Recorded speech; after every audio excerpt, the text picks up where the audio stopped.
Allergy, asthma തുടങ്ങി ത്വക്ക് രോഗങ്ങളായ കരപ്പൻ മുതൽ സോറിയാസിസ് എന്നിവയിലേതെങ്കിലും അസുഖത്താൽ ബുദ്ധിമുട്ടുന്നവരാണോ നിങ്ങളെങ്കിൽ 23 വർഷമായി ഈ മേഖലയിൽ പ്രവൃത്തി പരിചയമുള്ള ഡോക്ടർ സ്മിത രഘുനന്ദനന്റെ നേതൃത്വത്തിലുള്ള വിദഗ്ധ ഡോക്ടർമാരുടെ സേവനം മിംസ് ഹോമിയോ ക്ലിനിക് വടക്കാഞ്ചേരി ബ്രാഞ്ചിൽ ലഭ്യമാണ്. Skin and allergy homeopathic super speciality clinic, Chalippadam road, Vadakkanchery. Phone 8137973856.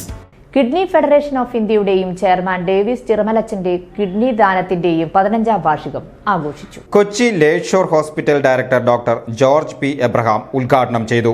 Father David Chiramel അധ്യക്ഷത വഹിച്ചു. അമല ആശുപത്രി joint director father Deljo Puthur kidney സ്വീകരിച്ച ഗോപിനാഥ് വാടാനപ്പള്ളിയെ ആദരിച്ചു. ബ്ലോക്ക് പഞ്ചായത്ത് പ്രസിഡന്റുമാരായ Ancy Williams, Leela Ramakrishnan, Veloor panchayat president TR Shobi, Thrissur ജില്ലാ പഞ്ചായത്ത് മെമ്പർമാരായ AV വല്ലഭൻ, ജിമ്മി ചൂണ്ടൽ, ജലീൽ ആദൂർ, പഞ്ചായത്ത് മെമ്പർ ബിന്ദു ശർമ്മ തുടങ്ങിയവർ സംസാരിച്ചു. പുതിയ 15 രോഗികൾക്കായുള്ള ഡയാലിസിസിന് തുടക്കം കുറിച്ചു. തെരഞ്ഞെടുത്ത 50 കുടുംബങ്ങൾക്ക് വളർത്തുമൃഗങ്ങളുടെ വിതരണവും ഡയാലിസിസ് യൂണിറ്റ് കുടുംബങ്ങളുടെ കലാപരിപാടികളും സംഘടിപ്പിച്ചു. VCV news, Erumapetty.